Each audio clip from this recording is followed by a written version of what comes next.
अस्सलाम वालेकुम स्टूडेंट्स। आज की वीडियो में आपको फ़िज़िक्स के प्रैक्टिकल से रिलेटेड कुछ गाइडेंस दूंगा। और बहुत सारे स्टूडेंट्स ने मुझे क्वेश्चन पूछे हैं कि फ़िज़िक्स के प्रैक्टिकल किस तरह लिखने हैं कापी पे और कौन से प्रैक्टिकल बोर्ड के लिहाज से इम्पॉर्टेंट है।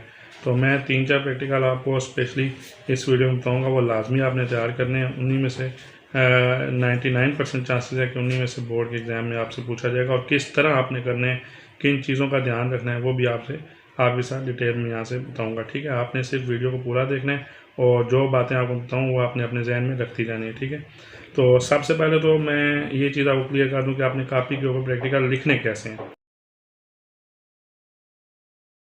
आपके पास जो फिज़िक्स की प्रैक्टिकल कापी होगी उसके स्टार्टिंग में आपके पास प्रैक्टिकल लिखा हुआ होगा, यानी आपके पास उसकी स्टेटमेंट लिखी होगी, फिर उसके बैकग्राउंड नॉलेज लिखा होगा, कोई पिक्चर बनी होगी, और उसके बाद नेक्स्ट पेज के ऊपर आपके पास डिटेल लिखी होगी, मटेरियल लिखा होगा, प्रोसीजर लिखा होगा, और आपके पास एक टेबल बना हुआ होगा।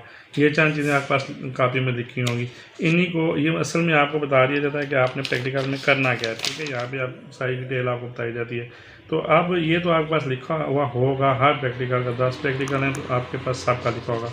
तो मैंने आपको यहाँ पे बताना है कि आपने लिखना किस है। ठीक है, ये देखें कि यहाँ पे एक प्रैक्टिकल जो मैंने एक बच्चे ने लिखा है वो किस तरह लिखा है। सबसे पहले तो आपने यहाँ पे ऊपर एक्सपेरिमेंट की हेडिंग जो देनी है वो एक्सपेरिमेंट नंबर 1 लिखना है। यहाँ पे 10.1 या इस तरह की कोई चीज़ नहीं लिखनी। फिर उसके बाद नीचे एक्सपेरिमेंट की स्टेटमेंट लिखनी है जो कि आपके पास पीछे कापी के ऊपर लिखी होगी। फिर उसके बाद आपने यहाँ पे जो मटेरियल रिक्वायर्ड होगा वो लिखना है। ठीक है, साफ़ सुथरा सा आप इसकी हेडिंग दें, अंडरलाइन करें, और उसके बाद नीचे मटेरियल लिख लें। फिर उसके बाद जो इसी पेज के ऊपर जो नेक्स्ट प्रोसेस है वो है प्रोसीजर का, जो कि ज़रा ज़्यादा अहम है। ठीक है, प्रोसीजर आपने किस तरह लिखना है। देखें यहाँ पे तो कुछ बच्चे ऐसा करते हैं कि सेम जिस तरह पीछे लिखा होता है वही उठा के यहाँ पे पॉइंट्स में एज इट इज़ लिख लेते हैं। ये भी ठीक है, लेकिन बेहतर यह है कि आप इसको इस तरह लिखें कि यानी एक जैसा बंदा एक प्रैक्टिकल परफॉर्म कर रहा होता है ना, ये मैं काम कर रहा हूँ या ये काम मैंने किया है, उस तरह की इंग्लिश लिखें। जैसे आपको मैं एक एग्जांपल देता हूँ, यहाँ पे लिखा है fix the paper sheet on the drawing board. ठीक है, ये सेम यही सेंटेंस आपके पीछे प्रैक्टिकल में लिखा होगा, लेकिन आप इसको इस तरह भी लिख सकते हैं, I fixed the paper sheet on drawing board and then आगे मतलब जो भी प्रोसीजर आपने बताना है वो मतलब आप इस तरह लिखेंगे जिस तरह आप खुद एक काम कर रहे हैं और उसको यहाँ पे लिख रहे हैं। लाजमी नहीं है कि बहुत ज़्यादा डिटेल में लिखें, सिंपल और इजी इंग्लिश में और टू द पॉइंट बात लिखें। प्रोसीजर में जो प्रैक्टिकल आप कर रहे हैं, चाहे वो 6 लाइनों में, 5 लाइनों में, 7 लाइनों में आता है, इसके ऊपर ज़्यादा डिटेल करने की ज़रूरत नहीं है। जो मेजर चीज़ है, सबसे ज़्यादा मेजर चीज़ है, वो है आपका इसमें जो प्रैक्टिकल आप परफॉर्म करते हैं। देखें, मैं फर्स्ट प्रैक्टिकल के बारे में बताता हूँ। ये प्रोसीजर आपने लिख दिया, मटेरियल रिक्वायर्ड आपने लिख दिया, और डायग्राम आपने देखें यहाँ से वो काफ़ी की डायग्राम पीछे बनी होगी वो आपने बना ली। आप उसके बाद जो काम आपने लैब में किया है, ठीक है, ये जैसा पहला प्रैक्टिकल है जिसमें रिफ्लेक्शन लॉस को आपने या रिफ्लेक्शन को एक्सप्लेन करना है, तो ग्लास स्लैब आपको दिया होगा, आपने एक वाइट पेज के ऊपर ये काम करना है प्रैक्टिकल लैब में। अगर किया हुआ है तो गुड, फिर तो वो आपके पास वहाँ पे ये डिफरेंट जो आपने की होंगी पेजेस के ऊपर वो आपके पास मौजूद होगा। ठीक है, उसके आपके पास रिजल्ट भी होंगे, वो आपने यहाँ पे पिन करना है। अगर नहीं किया तो मैं आपको फिर बताता हूँ, आपके पास अगर प्रैक्टिस नहीं है तो यूट्यूब के ऊपर से बहुत सारे इस तरह के प्रैक्टिकल आपके पास मौजूद होंगे, उनकी वीडियोस देखें और इसको करें। ये भी ज़रूरी होता है जब आप प्रैक्टिकल परफॉर्म करते हैं एक ही। फिर जो नेक्स्ट चीज़ है, जो बड़ी अहम चीज़ है, सबसे ज़्यादा जो अहम चीज़ होती है वो इसकी ऑब्जर्वेशन है। ठीक है, डेटा प्रोसेसिंग है, यानी आपके पास ये टेबल आपको एक तो इसके कॉलम याद होने चाहिए, इसकी हेडिंग याद होनी चाहिए, फिर उसके बाद आपकी इसकी रीडिंग्स कहाँ से लेनी है। अब ये तो आपने अगर लैब में प्रैक्टिकल परफॉर्म किए हैं तो आपको मिल जाएंगी, अगर नहीं किए तो आप वीडियोस यूट्यूब के ऊपर देखें और उसमें से कम से कम रीडिंग को याद करें। ये रीडिंग टेबल सबसे ज़्यादा इंपॉर्टेंट चीज़ है। ठीक है, तो उसके ये एक पूरा एक प्रैक्टिकल आपने परफॉर्म करना होता है। ठीक, और आपको पता है कि प्रैक्टिकल की कितनी ज़्यादा अहमियत है, काफ़ी मार्क्स होते हैं, इसके 30 मार्क्स हैं। तो इस तरह आपने एक प्रैक्टिकल पूरा कर लेना है। हाँ, एक और बात, जिस प्रैक्टिकल में ग्राफ पेपर की ज़रूरत पड़ी, यानी ग्राफ के ऊपर भी काम होता है, कोई कर्व वगैरह ड्रा करते हैं, ग्राफ ड्रा करते हैं, वो भी साथ लगाना ज़रूरी है। मैं चलें आपको एक और प्रैक्टिकल दिखाता हूँ। यहाँ पे आप देख सकते हैं एक और प्रैक्टिकल सेम देख लें, एक्सपेरिमेंट नंबर 2, सेम वही प्रोसीजर है। फिर उसके बाद डायग्राम बनाई गई है, डायग्राम बनाने के बाद रिफ्रैक्टिव इंडेक्स फाइंड करना है। तो इसका आपने प्रोसीजर कंप्लीट किया, फिर यहाँ पे आपने इसका टेबल लिखा। Table most important part of the experiment होता है जी, ठीक है। और अगर इसकी रिजल्ट्स, अगर कुछ प्रैक्टिकल होते हैं जिनका रिजल्ट भी लिखना पड़ता है या प्रिकॉशंस, तो वो भी लिखनी होती हैं, ठीक है, वो लाजमी याद रखिएगा। इसे मैं एक और प्रैक्टिकल आपके सामने रखता हूँ, ये देखें, ये भी सेम वही चीज़ है।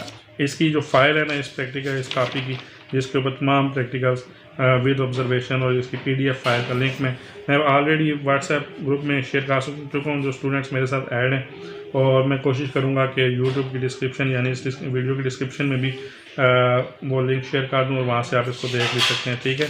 इसी तरह देखें, ये प्रिज्म वाला है, ये काम बच्चे ने प्रैक्टिकल का लैब में किया और उसकी ये रिजल्ट्स भी निकाले हैं, ठीक है।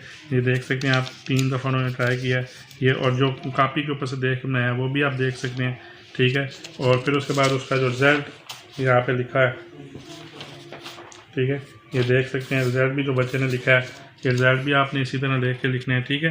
तो ये पूरा एक प्रोसीजर होता है प्रैक्टिकल का। हाँ, ये प्रैक्टिकल तो आपने इस तरह करना है। फिर मैं बताता हूँ 3-4 चीज़ों का ध्यान रखना है। एक तो मटेरियल रिक्वायर्ड जो आपको चाहिए, प्रोसीजर जो चाहिए, प्रिकॉशंस चाहिए, वो आपने वाइट पेज के ऊपर यानी लाइनों वाले सफ़े के ऊपर लिखनी है। फिर जो वाइट पेज उसके सामने होते हैं उस पर डायग्राम, फिर उसके बाद डायग्राम के साथ अगर आपने कोई प्रैक्टिकल वर्क लैब में किया है तो वो, फिर उसके बाद टेबल्स और उसका रिजल्ट, वो आपने वाइट पेजेस के ऊपर लिखना है। कोशिश करें 1-2 पेजेस के ऊपर जो है ना प्रैक्टिकल कंप्लीट हो जाए। तो जो प्रोसीजर आप लिखते हैं, मैं फिर कह रहा हूँ, उसको बहुत डिटेल में लिखने की जरूरत नहीं है, टू द पॉइंट लिखें। जो काम आप प्रैक्टिकल लैब में करें अपने वर्डिंग में लिखें, लाजमी नहीं कि रटा लगाएं, ठीक है। और जो बच्चे उर्दू में कर रहे हैं तो वो तो बड़ा इजीली लिख सकते हैं। तो इंग्लिश में जो बच्चे काम कर रहे हैं वो भी कोशिश करें कि उन्हें अपनी वर्डिंग में लिखें, लेकिन एक दफ़ा अंडरस्टैंड करने के बाद। अब लास्ट पे कौन कौन से प्रैक्टिकल इंपॉर्टेंट है बोर्ड के एग्ज़ाम के लिए, उनकी एक लिस्ट मैं आपके साथ शेयर कर देता हूँ। ख़ास तौर पे इन प्रैक्टिकल्स को बहुत ध्यान से करना है।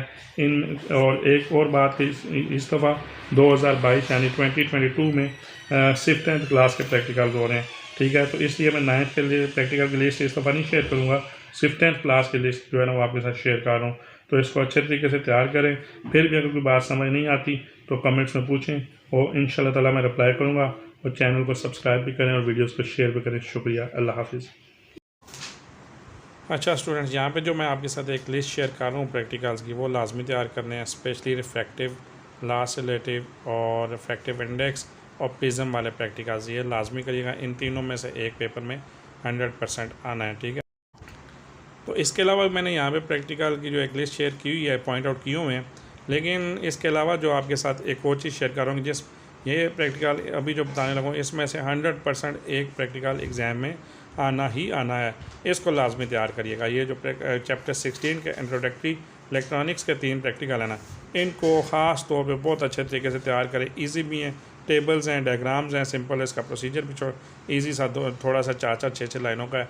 तो इसको अच्छे तरीके से तैयार करिएगा। ये गेट्स के हैं, ठीक है, या अलार्म्स के हैं, ठीक है। 3 प्रैक्टिकल को इनको रट लें, बड़े ही आसान से, इनमें से एक 100% आना है। और इसके साथ जो आपके पास ये इलेक्ट्रोमैग्नेटिज्म के है ना, ख़ास तौर पे ये आपने जो मैग्नेटिक फील्ड फाइंड आउट करनी है, इसको भी तैयार करिएगा, ठीक है, लाजमी।